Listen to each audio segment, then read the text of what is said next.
On parle souvent des conséquences négatives que les pleurs à répétition d'un bébé, voire même d'un enfant, engendrent sur lui, mais nous parlons peu de ce qu'ils engendrent sur leurs parents, et notamment sur la maman. Que provoquent en nous les pleurs de notre bébé, et d'ailleurs même ceux des enfants plus grands, parce qu'on va voir que finalement, face aux pleurs, physiologiquement parlant, on réagit sensiblement de la même manière. Alors c'est ce que je vais évidemment évoquer avec vous aujourd'hui dans ce nouveau podcast. Et après vous avoir expliqué ce qu'il se passe en nous, eh bien je vous révélerai des pistes à explorer pour vivre ces moments le mieux possible. Alors les pleurs d'un bébé, et même plus généralement ceux d'un enfant, c'est toujours inconfortable, c'est gênant, c'est même stressant dans certaines situations. On n'a qu'une seule envie, c'est d'y mettre fin, qu'ils s'arrêtent, les stopper, les faire stopper. Et c'est pour ça d'ailleurs que de nombreux parents cèdent aux pleurs de leurs enfants, parce que finalement la situation elle est si désagréable que sur l'instant T, ils donneraient absolument tout pour les faire arrêter de pleurer. Alors évidemment, la solution de céder au désir de l'enfant, ce n'est pas la meilleure. En tout cas, elle n'est pas bonne en soi quand on réagit comme ça de manière automatique.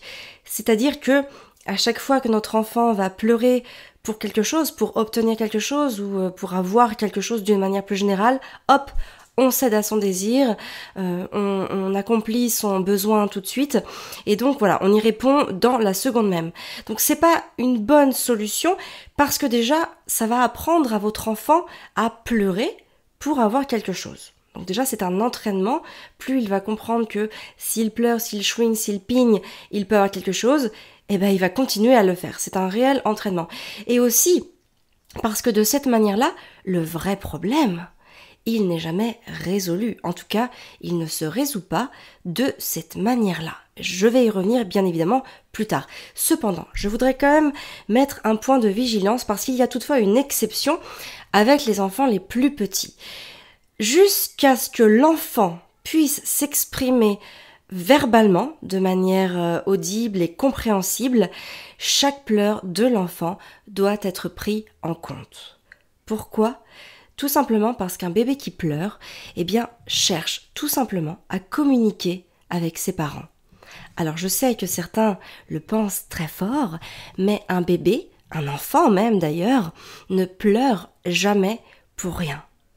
Par exemple, lorsqu'un bébé pleure dans son lit, c'est pour appeler ses parents. N'oublions pas qu'un bébé, lorsqu'il ne sait pas parler, n'a pas d'autre moyen d'expression que de pleurer, puisqu'évidemment, il ne sait pas parler. Donc si les parents ne viennent pas, il est à peu près certain qu'au bout d'un certain temps, plus ou moins long évidemment, selon chaque enfant, le bébé finisse par se rendormir. Et aussi, il y a de grandes chances pour que les fois suivantes, il ne pleure plus, ou en tout cas de moins en moins, ou en tout cas sur un temps de moins en moins long, tout simplement parce qu'il aura appris que quand il communique avec ses parents pour les appeler, ils ne viennent pas. Alors oui, les parents, très rapidement, se félicitent d'avoir un bébé qui ne pleure pas pour aller se coucher. Et c'est vrai qu'ils en sont très soulagés parce que, comme on l'a vu, les pleurs d'un enfant, c'est très anxiogène. Mais en réalité, et je crois qu'il faut vraiment insister là-dessus, ils ont un bébé qui ne communique plus. L'appréhension du bébé pour aller se coucher est toujours là, mais le bébé va l'intérioriser, voire même inhiber son émotion, puisque de toute façon, il sait que personne ne répondra à ses appels. Cet état de frustration que vit cet enfant à ce moment-là pourra se ressentir en grandissant. On aura peut-être alors un enfant qui sera plus susceptible de faire de grosses crises, qui aura de grosses tempêtes émotionnelles qu'il ne saura pas accompagner, parce que finalement il sait aussi que c'est comme ça qu'il pourrait être écouté de ses parents. Et par exemple, si on compare à un enfant dont les besoins auront toujours été pris en compte, on aura un enfant qui aura aussi confiance en sa capacité à exprimer clairement ses besoins, ses envies, ses intentions, en tout cas tout ce dont il a besoin. Alors évidemment, je tiens aussi à dire qu'il y a certains enfants qui, par exemple, ne pleureront jamais pour aller dormir. Ça existe aussi. Mais ce ne sont pas tous les enfants. Et là, quand même, la plus grande majorité des enfants, et ça aussi c'est physiologique, ont quand même, par exemple, besoin d'être accompagnés dans leur sommeil pour pouvoir vivre ce moment le plus sereinement possible. Donc, le bon repère, c'est que tant que l'enfant ne sait pas se faire comprendre oralement, on répond à ses besoins. J'ai évoqué le sommeil, mais évidemment ça peut être pour d'autres choses. Là, on peut avoir un enfant qui pleure sur un tapis d'activité, ou qui pleure dans un siège auto, qui pleure même en écharpe de portage. Ça veut forcément dire qu'il a un besoin à nous communiquer, et donc l'importance à ce moment-là, c'est de savoir, d'avoir conscience qu'il va falloir y répondre le plus rapidement possible. Alors, ça peut durer jusqu'à 18 mois, 2 ans. Tous les enfants ne parlent pas au même âge. Certains vont mettre jusqu'à 2 ans, peut-être même un petit peu plus, pour commencer à s'exprimer de manière compréhensible. C'est donc vraiment super important de l'aider parce que c'est comme ça qu'on va pouvoir lui donner confiance en lui et aussi confiance en sa manière de nous communiquer ses besoins. Et ça va être beaucoup plus constructif qu'en le disputant ou en criant sur lui pour le faire arrêter de pleurer, bien évidemment. De cette manière-là, d'ailleurs, on enlève beaucoup d'auto-frustration de la part de l'enfant. De plus, un enfant, par exemple, qui va mettre plus de temps à pouvoir s'exprimer, qui va par exemple commencer à parler vers 2 ans, peut-être même 2 ans et demi, vit aussi une frustration personnelle du fait de ne pas avoir la capacité, en tout cas voilà, acquis cette capacité à pouvoir s'exprimer. Donc c'est très important aussi, de par notre assistance, de par notre réponse, pouvoir montrer à l'enfant qu'on est là, qu'on a compris sa frustration, en tout cas son auto-frustration, et qu'on est là pour lui, pour l'aider, et qu'on va tout faire pour comprendre ce qu'il veut nous dire. Voilà, la petite parenthèse est fermée. Maintenant, on va revenir à ce qui se passe en nous dans ces moments-là. Pourquoi est-ce que c'est plus facile finalement de céder aux pleurs de notre enfant que parfois de chercher des solutions pour l'apaiser? Tout simplement parce que déjà, il faut commencer par la base, la vérité, le vrai truc qui est derrière tout ça. C'est que oui, c'est très désagréable d'entendre un enfant pleurer. D'ailleurs, il a même été observé que sur les hommes, désolé mes chers messieurs, parce que c'est plus sur les hommes que sur les femmes que ça a été observé, mais les pleurs d'un bébé peuvent vraiment créer un vrai stress en eux. Et finalement, d'une manière générale, même quand on est une femme, quand un bébé pleure, eh bien, il y a toute une sorte de mode panique qui s'active en nous. On n'est plus dans un état d'action, d'agir selon une situation, mais nous sommes dans un état de réaction. Donc nous réagissons à ce qu'il arrive. Et c'est ainsi, c'est comme ça, c'est physiologique. La seule chose que l'on souhaite pour se calmer, c'est faire taire l'enfant. Parce que c'est en étant calme nous-mêmes, donc c'est quand l'enfant est calme, que l'on parviendra à retrouver de la contenance, un autre contenance, ou en tout cas un semblant de contenance. Alors oui, évidemment que parfois, lorsqu'un enfant pleure, on a très très très envie d'accéder à sa demande au plus vite. Non pas pour le servir et s'en rendre esclave, c'est pas ça qu'on a en tête évidemment, mais juste pour le faire taire et pour retrouver le calme dont on a besoin, j'ai envie de dire, rien que pour réfléchir. Alors, agir comme ça, par exemple, bon, ça peut être ok, une fois de temps en temps. Je vais pas te donner de chiffres, c'est pas là le truc, mais on a le droit, parfois, de ne pas avoir l'énergie ou de ne pas avoir le temps pour mettre en place les solutions dont je vais te parler juste après. Parce que oui, soyons honnêtes, soyons clairs, il faut quand même de l'énergie, et parfois même du temps, pour mettre en place des solutions alternatives d'accompagnement positif des émotions de l'enfant.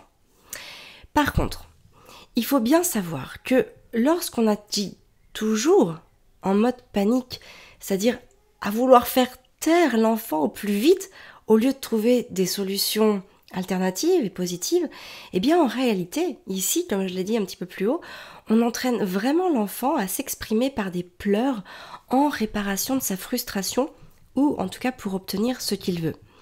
Et je vais te donner un exemple parlant entre deux adultes. Si par exemple, tu sais qu'en boudant un petit peu, ton conjoint va te passer un truc ou va te laisser faire un truc que toi tu veux absolument pas faire, mais qui lui, à la base, le saoule, eh ben, ça va passer. Et tu sauras que pour les fois suivantes, t'auras juste qu'à bouder un petit peu pour obtenir gain de cause. Alors bon, évidemment, c'est pas le meilleur exemple du monde, mais je sais qu'il est parlant parce que ça nous arrive toujours, et d'ailleurs, ça arrive aussi à nos conjoints de le faire avec nous, hein. Donc voilà, c'est pour ça que c'est quelque chose qui parle en général plutôt bien. Et il faut savoir que ce genre de situations ne sont pas des solutions, hein. Ça ne représente en aucun cas des solutions, parce que ce genre de comportement nous désimplique, nous désengage d'une conversation constructive. Eh bien, c'est exactement pareil avec nos enfants. Ce schéma, qu'on aimerait vraiment qu'il soit gagnant-gagnant, en réalité, c'est un schéma qui est 100% gagnant-perdant. Mais le perdant, c'est le parent. Parce que c'est lui qui, à chaque fois, dans ce schéma-là, voit renier son besoin au profit de celui de son enfant. Et alors, il y a quelque chose, je vais vraiment porter votre attention là-dessus. Je ne veux pas que vous compreniez qu'il ne faut pas satisfaire les besoins de son enfant, hein. C'est-à-dire que renier les besoins de ses enfants, les laisser de côté, ne pas y répondre. Non, ce n'est absolument pas ce que je veux dire. Mais ce que je veux dire, et ce que je veux que vous entendiez vraiment, c'est que lorsque votre enfant pleure, par exemple, parce qu'il ne sait pas où est sa voiture préférée, ou il ne sait pas où il a mis sa poupée, ou sa locomotive de train, etc., etc. Et du coup, en fait, vous allez lui dire, tiens, je l'ai vu, il était sous le lit, ou sur ton bureau, ou sur la table. Et en fait, là, il va se mettre à pleurer parce que, par exemple, il ne veut pas aller le chercher, hein, ça peut arriver vraiment fréquemment. En réalité, ce qu'il faut comprendre ici, c'est que l'enfant ne pleure pas pour sa voiture, pour sa locomotive de train ou pour sa poupée qu'il ne veut pas aller chercher finalement. Parce que, évidemment que si vous allez la chercher, il y a des chances qu'il arrête de pleurer et que dans votre esprit, vous vous disiez, ok, il y a donc un lien de corrélation, donc je sais qu'en allant assouvir son besoin, il va arrêter de pleurer. Mais en vrai, le vrai besoin qu'il a à ce moment-là, votre enfant, c'est de vous dont il a besoin. Et c'est parce que vous aurez porté attention à lui qu'il se sentira mieux. Alors peut-être que ça passera par le biais d'être allé chercher l'objet qu'il évoquait, mais finalement, c'est bien de votre attention dont il a besoin, et c'est grâce à une action de votre part qu'il s'est senti mieux. Alors la question maintenant, c'est quelle posture à adopter pour éviter de provoquer du stress, de la frustration et même de la rancœur en vous. Parce qu'évidemment, si on se met à assouvir tous les besoins de nos enfants en mode esclave, et j'ai envie de le dire ainsi, forcément au bout d'un moment, les opérations, en tout cas les additions ne seront pas équitables, il va y avoir un énorme désavantage pour le parent, et c'est très important aussi de faire attention à soi, parce qu'un parent qui n'est pas bien, un parent qui n'est pas confortablement installé dans son rôle de parent, ne pourra pas non plus accompagner sereinement les émotions de ses enfants si lui-même n'a pas pris en compte en amont ses propres émotions.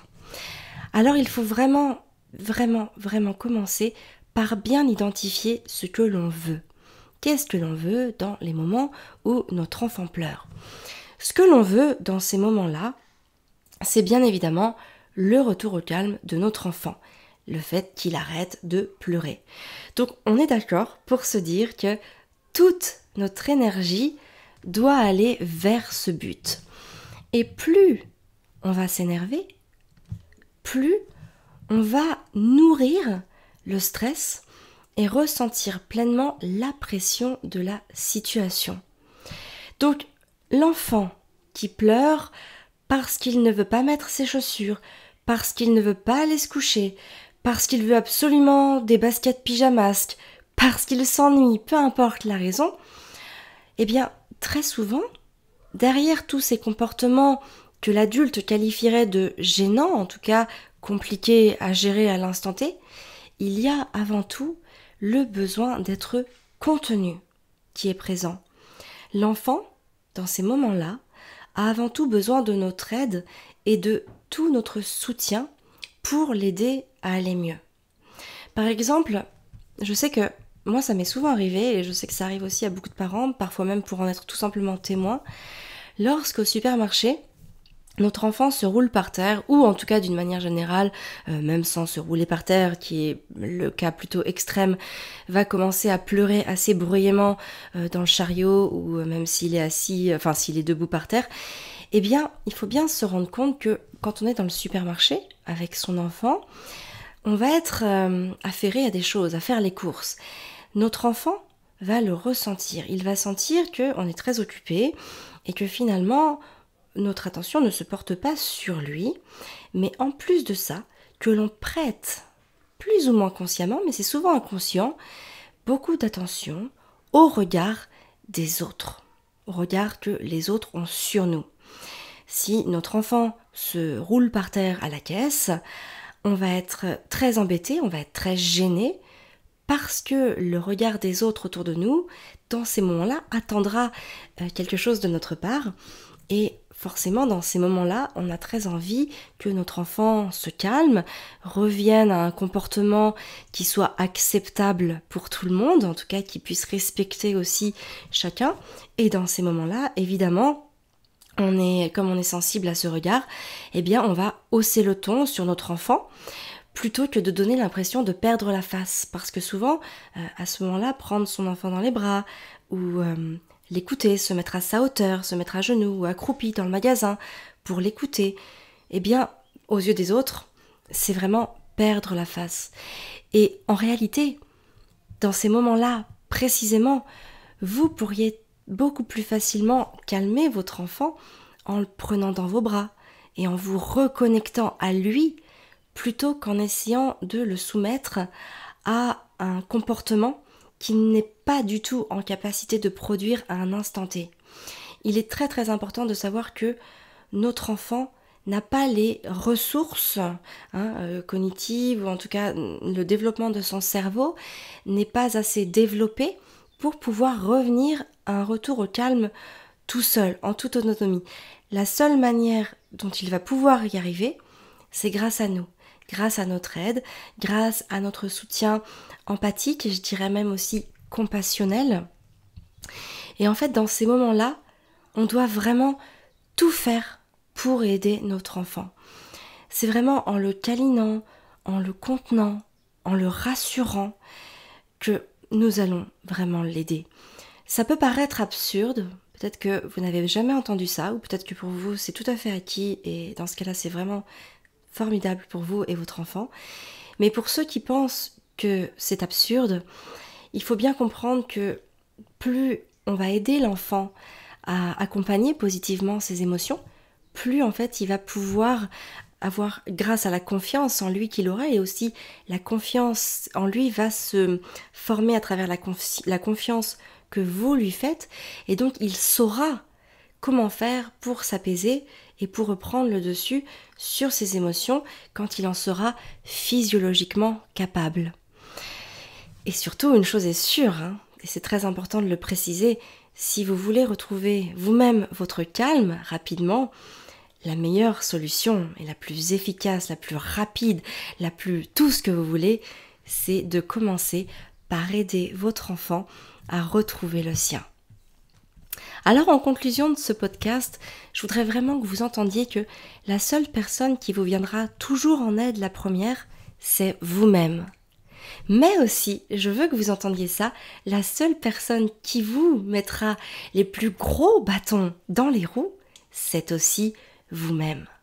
Alors, au lieu d'utiliser l'énergie et le temps dont vous disposez à lutter contre les comportements gênants de votre enfant, à essayer de le ramener au calme en vous énervant, en le menaçant, en le punissant ou même en criant, prenez-le dans vos bras. Mettez toute votre énergie à son retour au calme par la contenance et par l'amour. Soyez dans une démarche compassionnelle. Comme je vous l'ai dit il y a quelques minutes, la compassion va au-delà de l'empathie. La compassion, c'est vraiment un sentiment par lequel un individu est porté à percevoir ou ressentir la souffrance d'autrui et est poussé à y remédier, souvent par amour. Et c'est exactement ça dont votre enfant a besoin, de votre compassion. Et c'est grâce à votre compassion qu'il va se calmer et que vous allez réussir à stopper le comportement qui vous gênait. Et surtout, vous aurez réussi à faire ça en préservant la relation avec votre enfant.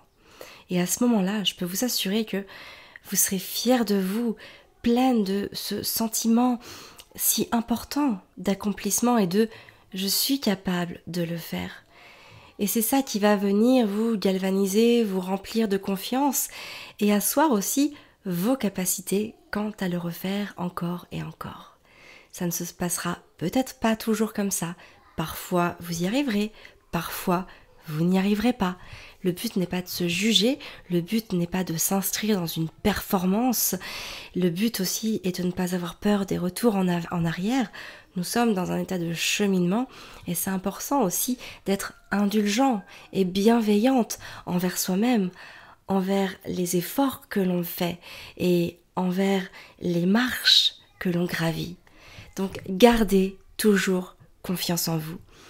Vous êtes la clé de tous vos problèmes. Voilà, c'était la fin de ce podcast. Sachez que vous retrouverez bien sûr les notes rédigées de tout ce dont je viens de parler dans la lettre Famille épanouie que nous envoyons tous les dimanches à 20h.